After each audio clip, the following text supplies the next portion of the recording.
Hello friends, ഡ്രീമിറ്റച്ചിൻ്റെ ഏറ്റവും പുതിയ വീഡിയോയിലേക്ക് എല്ലാവർക്കും സ്വാഗതം. നമ്മളിന്ന് നോക്കാൻ പോകുന്നത് ഫൈവർ എന്ന് പറഞ്ഞാൽ ഒരു ഫ്രീലാൻസിങ് മാർക്കറ്റ് പ്ലേസ്. അതിൻ്റെ ഡീറ്റെയിൽസ് കാര്യങ്ങൾ, അതിൻ്റെ ടിപ്സ്, എങ്ങനെ നമുക്ക് ഫസ്റ്റ് ഓർഡർ അതിൽ കിട്ടാം, എന്തൊക്കെ ചെയ്യാം എന്നുള്ള കാര്യങ്ങളാണ് നോക്കാൻ പോകുന്നത്.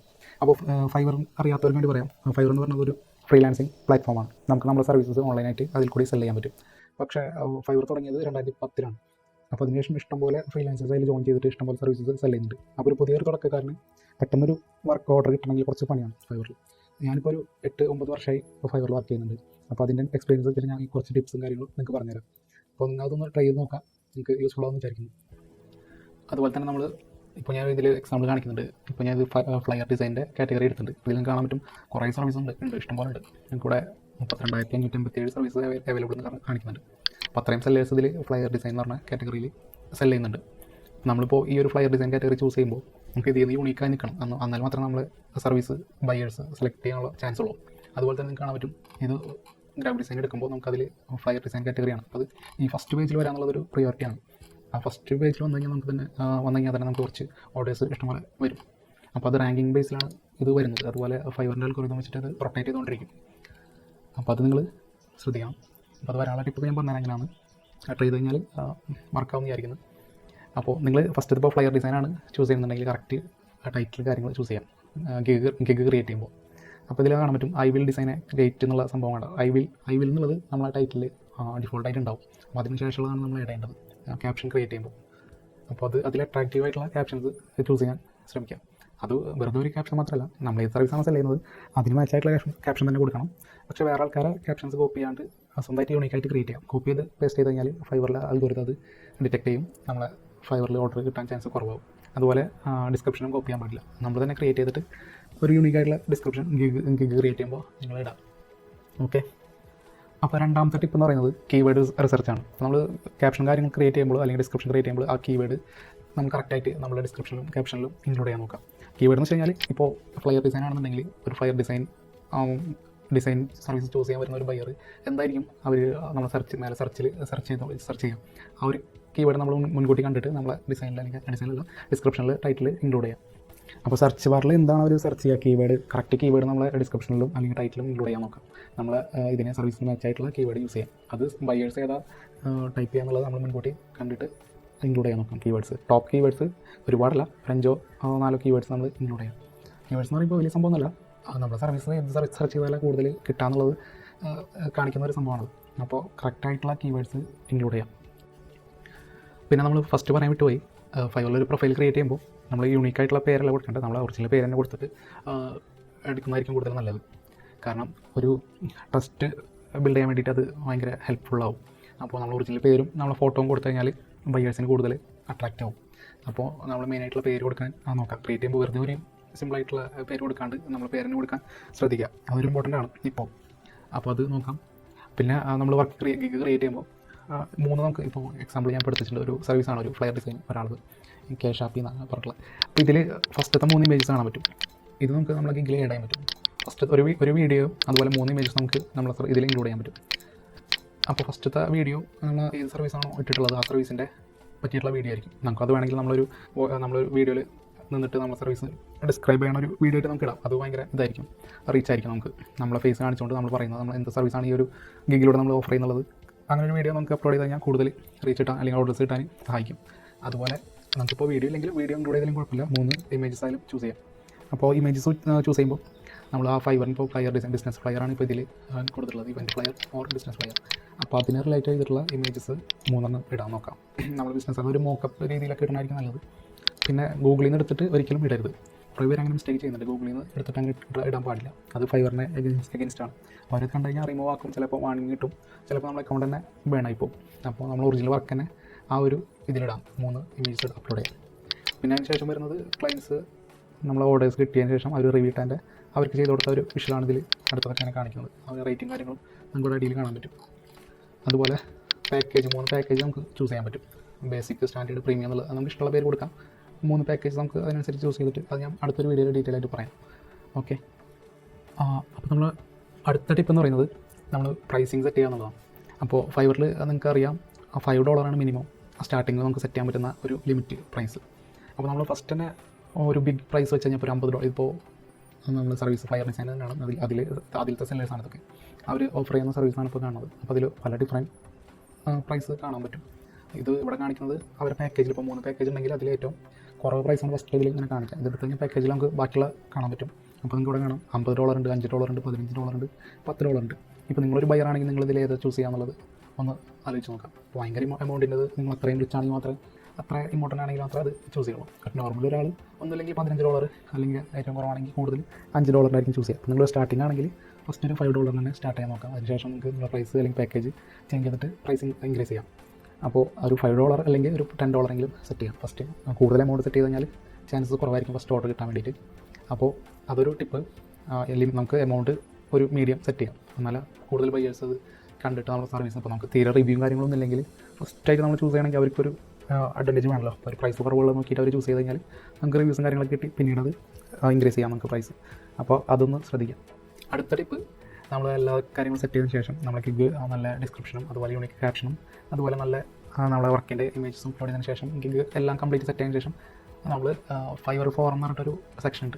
അതിൽ പുതിയ സെല്ലേഴ്സിൻ്റെ അല്ലെങ്കിൽ ബയേഴ്സിൻ്റെ ക്വസ്റ്റ്യൻസ് അല്ലെങ്കിൽ പുതിയ അപ്ഡേഷൻസ് അല്ലെങ്കിൽ അങ്ങനെ സാധാ നോർമൽ കോൺവെർസേഷൻസ് അങ്ങനത്തെ കാര്യങ്ങളൊക്കെ ഷെയർ ചെയ്യുന്നൊരു പ്ലാറ്റ്ഫോമാണ് ഫൈവറിൻ്റെ ഫോറം. അപ്പോൾ ഫോറത്തിൽ വന്നു കഴിഞ്ഞാൽ നമുക്ക് കുറേ ഓപ്ഷൻസ് ഉണ്ടായില്ല, ജനറൽ ഡിസ്കഷൻ അതുപോലെ ടിപ്സ് അങ്ങനത്തെ കുറേ സംഭവങ്ങളുണ്ട്. അപ്പോൾ അതിൽ നമുക്ക് നമ്മളെ സർവീസ് പ്രൊമോട്ട് ചെയ്യാനുള്ള ഒരു സെക്ഷൻ കൂടി ഉണ്ട്. അപ്പോൾ നമുക്കതിൽ നമ്മുടെ സർവീസ് ഫസ്റ്റ് ഒന്ന് ഷെയർ ചെയ്യാം. വേറെ ഒരിക്കലും സ്പാമായിട്ട് ചെയ്യരുത്.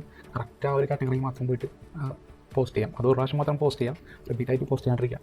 പിന്നെ ഫോറത്തിലൊക്കെ ആക്റ്റീവായിരിക്കാം. ഇപ്പോൾ ആരെങ്കിലും ഇപ്പോൾ ഒരു ക്വസ്റ്റ്യൻ ചോദിച്ചു കഴിഞ്ഞാൽ നമുക്ക് അറിയുന്നുണ്ടെങ്കിൽ അതിന് റിപ്ലൈ കൊടുത്ത് അതൊന്ന് സോൾവ് ചെയ്യാൻ നോക്കാം. അങ്ങനെ ഫോറത്തിൽ ആക്റ്റീവായിരിക്കാം. അതുവഴി നമുക്ക് ചിലപ്പോൾ ഒരു ട്രസ്റ്റ് ബിൽഡ് ചെയ്യാനും നമ്മളെ പ്രൊഫൈൽ സെല്ലേഴ്സ് ചെക്ക് ചെയ്തിട്ട് ചില ഓർഡേഴ്സ് വരാനും സഹായിക്കും. അതുപോലെ ഗൂഗിൾ സെർച്ചിലൊക്കെ നമ്മളെ ലിങ്ക് കയറാനും നമ്മുടെ പ്രൊഫൈലിൽ കയറാനും അത് ഹെൽപ്പ് ചെയ്യും. അപ്പോൾ ഗൂഗിൾ സെർച്ച് ചെയ്യുമ്പോൾ ചിലപ്പോൾ ഈ ഫോറത്തിൻ്റെ ലിങ്കൊക്കെ വരും. അങ്ങനെ നമ്മുടെ പ്രൊഫൈലിലേക്ക് ഒരു ലിങ്ക് കിട്ടും. അപ്പോൾ ഫോറത്തിൽ ആക്റ്റീവ് ആവാൻ നോക്കാം. അടുത്തൊരു ഇമ്പോർട്ടൻറ്റ് ടിപ്പ്, മെയിനായിട്ട് ഇപ്പോൾ കൂടുതൽ പേരും ഫൈവറിൽ ഒരു അക്കൗണ്ട് തുടങ്ങി അതിനുശേഷം ഫൈവറിലേക്ക് തിരിഞ്ഞു പോലും നോക്കില്ല, അല്ലെങ്കിൽ ജസ്റ്റ് ഇങ്ങനെ ഇടയ്ക്ക് വെറുതെ എടുത്തിട്ട് ചെക്ക് ചെയ്ത് നോക്കും. ആരും ചെയ്യില്ല. അങ്ങനെ ചെയ്തിട്ട് കാര്യമില്ല, നമുക്ക് ഓർഡേഴ്സ് കിട്ടാൻ ചാൻസ് തീരെ കുറവാണ്. അപ്പോൾ എന്ത് ചെയ്യണമെന്ന് വെച്ചാൽ നമ്മളൊരു ഫൈവറിൽ ഇൻസ്റ്റാഗ്രാമിൽ അല്ലെങ്കിൽ സോഷ്യൽ മീഡിയ പ്ലാറ്റ്ഫോമിൽ നമുക്കൊരു പ്രൊഫൈൽ ഉണ്ടെങ്കിൽ അല്ലെങ്കിൽ പേഴ്സണൽ അല്ലെങ്കിൽ ഒരു പ്രൊഫൈൽ ക്രിയേറ്റ് ചെയ്യാം. അത് നമ്മൾ മുമ്പ് ചെയ്തിട്ടുള്ള വർക്കുകൾ അതിൽ നീറ്റായിട്ട് അപ്ലോഡ് ചെയ്തതിന് ശേഷം ഒരു ഡിസ്ക്രിപ്ഷനിലോ അല്ലെങ്കിൽ പ്രൊഫൈലിൽ നമ്മൾ ഫൈവറിൻ്റെ ഒരു പ്രൊഫൈൽ ലിങ്കോ അല്ലെങ്കിൽ ഗിഗിൻ്റെ ലിങ്കോ ഷെയർ ചെയ്യാം. അങ്ങനെ ഇൻസ്റ്റാഗ്രാം വഴി കുറച്ച് ഫോളോവേഴ്സോ കാര്യങ്ങളോ അല്ലെങ്കിൽ ഇൻസ്റ്റാഗ്രാം വഴിയോ അല്ലെങ്കിൽ ഫേസ്ബുക്ക് വഴിയോ ഏത് പ്ലാറ്റ്ഫോം ആയിക്കോട്ടെ സോഷ്യൽ മീഡിയ അതിൽ കൂടി നമ്മൾ വർക്ക് ഷെയർ ചെയ്തുകൊണ്ടിരിക്കാം. കാരണം നമ്മൾ ഫൈവറിൻ്റെ നമ്മളെ പ്രൊഫൈലിലേക്ക് എത്ര ക്ലിക്ക് വരുന്നു, എത്ര ട്രാഫിക് കിട്ടുന്നു, ട്രാഫിക് എന്ന് വെച്ച് കഴിഞ്ഞാൽ എത്ര പേര് നമ്മളെ പ്രൊഫൈൽ വിസിറ്റ് ചെയ്യുന്നു, അതിനനുസരിച്ച് നമ്മളെ പ്രൊഫൈൽ അല്ലെങ്കിൽ ഗിഗ് ഫൈവറിൽ റാങ്കിങ്ങിൽ കയറി വരുള്ളൂ. അപ്പോൾ നമ്മൾ ജസ്റ്റ് വെറുതെ പ്രൊഫൈൽ ഉണ്ടാക്കിയിട്ട് ഗിഗ് ഉണ്ടാക്കി വിട്ടിട്ട് അതിൽ നോക്കാണ്ടിരുന്നു കഴിഞ്ഞാൽ അല്ലെങ്കിൽ ജസ്റ്റ് വെയിറ്റ് ചെയ്തിട്ട് ഇരുന്നിട്ട് കാര്യമില്ല. വെയിറ്റ് ചെയ്തിരുന്നു കഴിഞ്ഞാൽ നമ്മൾ വെയിറ്റ് ചെയ്ത് ഇരിക്കൽ മാത്രമേ ഉണ്ടാവുള്ളൂ. അപ്പോൾ സോഷ്യൽ മീഡിയയിൽ ആക്റ്റീവ് ആവാം, നമ്മൾ പ്രൊഫൈലിൽ ലിങ്ക് ഷെയർ ചെയ്യാം. അതുപോലെ ഫേസ്ബുക്ക് ഗ്രൂപ്പുകളുണ്ടാവും, ഗ്രൂപ്പിൽ ഷെയർ ചെയ്യാം. അതുപോലെ ഗ്രൂപ്പിൽ ഷെയർ ചെയ്യുമ്പോൾ കൂടുതൽ പേരും ഷെയർ ചെയ്യുന്നുണ്ട്, പക്ഷേ അവർ ഷെയർ ചെയ്യുന്ന പ്ലാറ്റ്ഫോം അല്ലെങ്കിൽ ഗ്രൂപ്പ് കറക്റ്റ് അല്ല. കാരണം ചിലരൊക്കെ അവർ ലിങ്ക് ഷെയർ ചെയ്യുന്നത് ഗ്രാഫിക് ഡിസൈനേഴ്സിൻ്റെ ഗ്രൂപ്പിൽ തന്നെ കൊണ്ടിടും. അവിടെ ഇട്ടിട്ട് കാര്യമില്ല, കാരണം അവിടെ ഉള്ളത് ഗ്രാഫിക് ഡിസൈനേഴ്സാണ്, ഈ വർക്ക് ചെയ്യുന്ന ആൾക്കാരായിരിക്കും അവിടെ ഉള്ളത്. അപ്പോൾ അവിടെ ഉള്ളവർക്ക് നമ്മുടെ സർവീസിന് വേണ്ട ആവശ്യമില്ലല്ലോ. അപ്പോൾ കൂടുതൽ നമ്മൾ ബിസിനസ് റിലേറ്റഡ് ആയിട്ടുള്ള ഗ്രൂപ്പിലോ സ്പാം ചെയ്യാതെ ആവശ്യക്കാരിൽ എത്തിക്കാനുള്ള ഗ്രൂപ്പുകളിലേക്ക് ഷെയർ ചെയ്യാം. ഓക്കെ, അപ്പോൾ സോഷ്യൽ മീഡിയയിൽ ആക്റ്റീവ് ആവാം. നമ്മളെ പ്രൊഫൈലിലേക്ക് ഫൈവർ പ്രൊഫൈലിലേക്ക് ലിങ്ക് ആൾക്കാർ ക്ലിക്ക് ചെയ്യാനുള്ള രീതിയിലുള്ള ഓപ്ഷൻസ് കൊടുക്കാം. ബിഹാൻസിൽ കൂടി നിങ്ങൾക്ക് പ്രൊമോട്ട് ചെയ്യാം. അങ്ങനെ നമ്മൾ വർക്കുകൾ അപ്ലോഡ് ചെയ്തിട്ട് നമ്മളൊരു ഫൈവറിൻ്റെ ലിങ്ക് കൊടുക്കാതിരിക്കും. ഇനി പറയുമ്പോൾ ഇപ്പോൾ അധികം ആരും പറഞ്ഞു കൊടുക്കാറില്ല. സംഭവം വലിയ ടിപ്പൊന്നുമല്ല, പക്ഷേ എനിക്ക് എൻ്റെ എക്സ്പീരിയൻസിൽ ഞാൻ മനസ്സിലാക്കിയൊരു കാര്യമാണ്. അപ്പോൾ നിങ്ങൾ ഫൈവറിൽ അക്കൗണ്ട് ഉണ്ടെങ്കിൽ ശേഷം ഇപ്പോൾ ഞാൻ എൻ്റെ കാര്യം പറയും. ഞാൻ ഇപ്പോൾ ഫൈവറിൽ എനിക്ക് ഓർഡർ ഒന്നും ഇല്ലെങ്കിലും ഞാൻ ജസ്റ്റ് ഫൈവറിൻ്റെ ഒരു ടാബ് ലോഗിൻ ചെയ്തിട്ട് ഓപ്പൺ ആക്കിയിട്ടിടും. കാരണം എന്ന് വെച്ച് കഴിഞ്ഞാൽ നമുക്കിപ്പോൾ ഇവിടെ കാണാൻ പറ്റും ഓപ്ഷൻ കാണാം, ഇവിടെ പ്രോ സർവീസ്, സബ്സ്ക്രിപ്ഷൻ സർവീസ് എന്നൊക്കെ നോക്കേണ്ടത്. ഇവിടെ കാണാൻ പറ്റും ഓൺലൈൻ സെല്ലേഴ്സ് ഉണ്ട്. അപ്പോൾ ഇപ്പോൾ ഞാനൊരു സർവീസ് വാങ്ങാൻ വരുന്ന ഒരാളാണെങ്കിൽ ഞാനിത് എന്തായാലും ഓണാക്കും. ഓൺലൈനായിട്ടുള്ള സെല്ലേഴ്സ് മാത്രമേ ഇപ്പോൾ ആ ലിസ്റ്റിൽ വരുള്ളൂ. കാരണം എനിക്ക് എന്തെങ്കിലും ഡൗട്ട് ഉണ്ടെങ്കിൽ അവരെ കോൺടാക്ട് ചെയ്തിട്ട് ചോദിക്കാം. അപ്പോൾ ഓൺലൈനിലുള്ള ആരെങ്കിലും പെട്ടെന്ന് റിപ്ലൈ കിട്ടുകയും ചെയ്യും. എനിക്കപ്പോൾ തന്നെ വേണമെങ്കിൽ ഓർഡർ ചെയ്യാം. അപ്പോൾ ഞാൻ ഇത് ഓൺലൈൻ ശേഷം മാത്രമേ സെർച്ച് ചെയ്യുള്ളൂ. അപ്പോൾ നിങ്ങൾ ഓൺലൈനിൽ ഇല്ലെങ്കിൽ നിങ്ങൾക്ക് ആ ഒരു ഓപ്പർച്യൂണിറ്റി നിങ്ങൾ പ്രൊഡക്റ്റ് അല്ലെങ്കിൽ സർവീസ് ബൈ ചെയ്യാനുള്ള ആ ഒരു ഇത് പോകും ചാൻസ്. അപ്പോൾ നിങ്ങൾ ജസ്റ്റ് ചെയ്യണമെന്ന് വെച്ച് കഴിഞ്ഞാൽ നിങ്ങളിപ്പോൾ സിസ്റ്റത്തിലാണെന്നുണ്ടെങ്കിൽ ഒരു ഫൈവറിൻ്റെ ടാബ് ഓപ്പൺ ആക്കിയിടാം, ഓൺലൈൻ ആക്കിയിട്ട് ലോഗിൻ ചെയ്തിട്ട്. ഫോണിലാണെന്നുണ്ടെങ്കിൽ ആപ്പ് ഓൺ ആക്കിയിടാം. അതിൽ സെറ്റിങ്സ് ഉണ്ട്, ഓൺലൈൻ ആയിരിക്കാനുള്ള ഒരു ഓപ്ഷൻ അതിൽ ഫോണിൽ ആപ്പിലുണ്ട് ഫൈവറിൻ്റെ. അത് നമുക്ക് പ്ലേ സ്റ്റോറിൽ നിന്നും അതുപോലെ ആപ്പ് സ്റ്റോറിൽ നിന്ന് ഡൗൺലോഡ് ചെയ്യാൻ പറ്റും. അപ്പോൾ നിങ്ങൾ ഓൺലൈൻ ആക്കിയിരിക്കുക. ഇപ്പോൾ അതായത് വർക്ക് ചെയ്യുകയാണെങ്കിലും ഒരു ടാബ് ഓപ്പൺ ആയിട്ട് ഫൈവറിൻ്റെ ലോഗിൻ ചെയ്തിട്ട് കഴിഞ്ഞാൽ നമ്മൾ ഓൺലൈനായിട്ട് കാണിക്കും. പക്ഷേ അത് ഇടയ്ക്ക് നമ്മളതൊന്ന് റിഫ്രഷ് ചെയ്ത് കൊടുത്താൽ മാത്രമേ ആക്റ്റീവായിട്ട് കാണിക്കുള്ളൂ. അപ്പോൾ സെർച്ച് ചെയ്യുമ്പോൾ ഈ ഓൺലൈൻ സെല്ലേഴ്സ് എന്നുള്ളത് ഇട്ടിട്ട് സെർച്ച് ചെയ്യുമ്പോൾ നമ്മുടെ പ്രൊഫൈലും അതിൽ വരാനുള്ള ചാൻസ് ഉണ്ട്. ഈ ഗ്രീൻ ഒരു സംഭവം ഉണ്ടല്ലോ, ഫേസ്ബുക്കിൽ എല്ലാത്തിലുള്ള പോലെ തന്നെ നമ്മൾ ഓൺലൈനിലുള്ള അതിൻ്റെ ഒരു സ്റ്റാറ്റസ് ആ ഒരു ഐക്കൺ വരും ഇങ്ങനെ. അപ്പോൾ അതിൽ നിന്ന് കൂടുതൽ നമുക്ക് ചാൻസസ് ഉണ്ട് സെർച്ചിലേക്ക് വരാനുള്ളത്. അപ്പോൾ നമ്മൾ ഓൺലൈനായിട്ട് ഇരിക്കാൻ നോക്കാം, പരമാവധി നമുക്ക് പറ്റുന്ന ടൈം വരെ ഓൺലൈനായിട്ട് ഇരിക്കാം. ഓക്കെ. പിന്നെ അടുത്ത ടിപ്പ് എന്ന് പറയുമ്പോൾ നമ്മൾ സർവീസ് സെല് ചെയ്യണ നേരത്ത് അതിൽ ഓപ്ഷൻ ഉണ്ട്, നമ്മൾ എത്ര ദിവസത്തിനുള്ളിൽ നമ്മൾ ഡെലിവറി കൊടുക്കുന്നുള്ളത്. ഇപ്പോൾ ഒരു ഫ്ലയർ ഡിസൈൻ ആണെങ്കിൽ 2 ദിവസത്തിനുള്ളിൽ കംപ്ലീറ്റ് ചെയ്യുന്നുള്ളത് 24 hours ഉണ്ട്. അപ്പോൾ ഞാനിപ്പോൾ ഒരു ബയറാണെങ്കിൽ എനിക്ക് പെട്ടെന്ന് കിട്ടാനാണെങ്കിൽ ഞാൻ നോക്കാം. അപ്പോൾ നിങ്ങളൊരു തുടക്കക്കാരനാണെങ്കിൽ നിങ്ങൾക്ക് അധികം വർക്കൊന്നുമില്ലെങ്കിൽ ഒറ്റ ദിവസം കൊണ്ട് 24 hours തന്നെ നിങ്ങൾക്ക് അത് ഡെലിവറി ചെയ്യാൻ പറ്റും. അപ്പോൾ നിങ്ങൾ 24 hours ഡെലിവറി ഓഫർ ചെയ്യാം. ഫസ്റ്റ് പെട്ടെന്ന് കൊടുക്കാൻ പറ്റുന്ന രീതിയിലുള്ള നമുക്ക് ക്രിയേറ്റ് ചെയ്യാം. അപ്പോൾ 2 days ഒക്കെ അതിന് ഷോർട്ട് ഡേയ്സ് കൊടുക്കഴിഞ്ഞാൽ നമുക്ക് ചിലപ്പോൾ ഒറ്റ ദിവസം കൊണ്ട് കൊടുക്കാൻ പറ്റില്ല. അപ്പോൾ അത് കൂട്ടാം. പക്ഷേ തുടക്കക്കാരാകുമ്പോൾ 24 hours ഡെലിവറി എന്നുള്ളത് മാത്രം വെക്കാം. അപ്പോൾ കൂടുതൽ പേര് ഓർഡർ ചെയ്യാത്, കാരണം അവർക്ക് പെട്ടെന്നുള്ള ഇത് കിട്ടും. പ്രൊഡക്റ്റ് അവർ കാര്യം ഡിസൈൻ ചെയ്തിട്ട് പെട്ടെന്ന് കിട്ടുന്നുള്ളതുകൊണ്ട് അവർ ഓർഡർ ചെയ്യാനുള്ള ചാൻസ് ഉണ്ട്. അതുപോലെ നമുക്കിപ്പോൾ ഒരു ഓർഡർ, ഞങ്ങളൊരു ഓർഡർ നമ്മൾ ഇതൊക്കെ ചെയ്തിട്ട് വന്നു കഴിഞ്ഞ് കഴിഞ്ഞാൽ ആ ഓർഡർ ഓൺ ടൈം കൊടുക്കാനുള്ളതാണ് ഏറ്റവും ഇമ്പോർട്ടൻറ്റ്. കാരണം പിന്നെ ആ ഓർഡറിൻ്റെ ഇത് വെച്ചിട്ടായിരിക്കും നമ്മൾ അടുത്ത ഓർഡേഴ്സ് വരാം. കാരണം ഫസ്റ്റ് ഓർഡർ എന്നുള്ളതാണ് ഇമ്പോർട്ടൻറ്റ്. അതിന് ശേഷം പിന്നെ നമുക്ക് കിട്ടാൻ അധികം പണിയില്ല. കാരണം ആ ഫസ്റ്റത്തെ ഒരു റിവ്യൂ നല്ല റിവ്യൂ കിട്ടി കഴിഞ്ഞാൽ നമുക്ക് പിന്നീട് അധികം ഓർഡേഴ്സ് കിട്ടാനുള്ള ചാൻസ് ഉണ്ട്. അപ്പോൾ കിട്ടിയ ഓർഡർ നമ്മൾ കറക്റ്റ് ടൈമിൽ കൊടുക്കാം. 24 hours ആണെങ്കിൽ ആ 24 hours ലാസ്റ്റ് ആവാൻ കാത്തിക്കാണ്ട് തന്നെ നമുക്ക് പരമാവധി ഫസ്റ്റിൽ തന്നെ കൊടുക്കാം. കാരണം അത് റിവിഷൻസ് കാര്യങ്ങളൊക്കെ ഉണ്ടാവും, ചിലപ്പോൾ ചേഞ്ചസ് ഉണ്ടാവും. അപ്പോൾ 24 hours ഉള്ളിൽ തന്നെ കംപ്ലീറ്റ് ചെയ്താലേ നമുക്ക് ആ കംപ്ലീഷൻ റേറ്റ് ഓക്കെ ആവുള്ളൂ. പിന്നെ നമ്മൾ നെക്സ്റ്റ് ലെവലിലേക്ക് കിടക്കുള്ളൂ. അല്ലെങ്കിൽ നെക്സ്റ്റ് ലെവലിലേക്ക് കിടക്കാൻ കുറച്ച് മാനദണ്ഡങ്ങളുണ്ട്. അതൊക്കെ നമുക്ക് പിന്നീട് ഒരു വീഡിയോയിൽ പറയാം. ലെവൽ 1, ലെവൽ 2, പിന്നെ ടോപ്പ് റേറ്റഡ് സംഭവങ്ങളൊക്കെ ഉണ്ട്. അപ്പോൾ നിങ്ങൾ ഓർഡർ നല്ല കറക്റ്റ് സമയത്ത് കൊടുക്കാൻ നോക്കാം. അതുപോലെ റിവ്യൂ ചോദിച്ചൊരിക്കലും വാങ്ങരുത്. കുറേ പോളിസി കാര്യങ്ങളൊക്കെ ഉണ്ട് ഫൈവറിൽ, അതൊക്കെ അടുത്ത വീഡിയോയിൽ പറയാം. ആ കാര്യങ്ങളൊക്കെ ശ്രദ്ധിക്കണം. ശ്രദ്ധിച്ചില്ലെങ്കിൽ നമ്മുടെ അക്കൗണ്ട് ബേണായി പോകാനും ബ്ലോക്ക് ആവാനൊക്കെ ചാൻസ് ഉണ്ട്. ഓക്കെ. അപ്പോൾ നിങ്ങൾ ഈ മേൽ പറഞ്ഞ എല്ലാ കാര്യങ്ങളൊന്നും ശ്രദ്ധിച്ച് നോക്കാം. ഇപ്പോൾ നിങ്ങൾ ഓൾറെഡി ക്രിയേറ്റ് ചെയ്ത ആളാണെങ്കിൽ കാര്യങ്ങളൊക്കെ ഓക്കെ ആണെന്ന് നോക്കാം. അതുപോലെ ചേഞ്ച് ചെയ്യുക ഡിസ്ക്രിപ്ഷനോ അല്ലെങ്കിൽ ടൈറ്റിലും. അതുപോലെ ഒറിജിനൽ ഇമേജസ് ഇടാൻ ശ്രദ്ധിക്കാം. ആക്റ്റീവ് ആവാൻ നോക്കാം ഫൈവർ ഫോറത്തിൽ. അതുപോലെ സോഷ്യൽ മീഡിയ വഴി പ്രൊമോട്ട് ചെയ്യാം. അതുപോലെ ഞാൻ പറഞ്ഞ പോലെ ഓൺലൈനായിട്ട് ഇരിക്കാൻ നോക്കാം. പിന്നെ 24 hours ഡെലിവറി സെറ്റ് ചെയ്യുക. ഓർഡർ വന്നു കഴിഞ്ഞാൽ ഡെലിവറി ഓൺ ടൈം കൊടുക്കാം. അങ്ങനെ നിങ്ങൾ കുറച്ച് നാൾ ട്രൈ ചെയ്ത് കഴിഞ്ഞാൽ നിങ്ങൾക്ക് ഓർഡേഴ്സ് എന്തായാലും ഷുവറായിട്ടും വരും. അപ്പോൾ എല്ലാവരും ട്രൈ ചെയ്യുക. നിങ്ങൾക്ക് ഇപ്പോൾ എന്തെങ്കിലും ഡൗട്ട് ഉണ്ടെങ്കിൽ കമൻറ്റ് സെക്ഷനിൽ പോസ്റ്റ് ചെയ്യാം, ഞാൻ റിപ്ലൈ തരുന്നതായിരിക്കും. അപ്പോൾ അടുത്തൊരു വീഡിയോയിൽ ഞാൻ ഫൈവറിൻ്റെ കൂടുതൽ ഡീറ്റെയിൽസും ഇനി ഞാൻ ഇത്ര ഏൺ ചെയ്തെന്നുള്ള എല്ലാ കാര്യങ്ങളും ഇൻക്ലൂഡ് ചെയ്തിട്ടൊരു വീഡിയോ ചെയ്യുന്നതായിരിക്കും. അപ്പോൾ ഡൗട്ട് ഉണ്ടെങ്കിൽ കമൻറ്റ് ചെയ്യാം. Okay, thank you.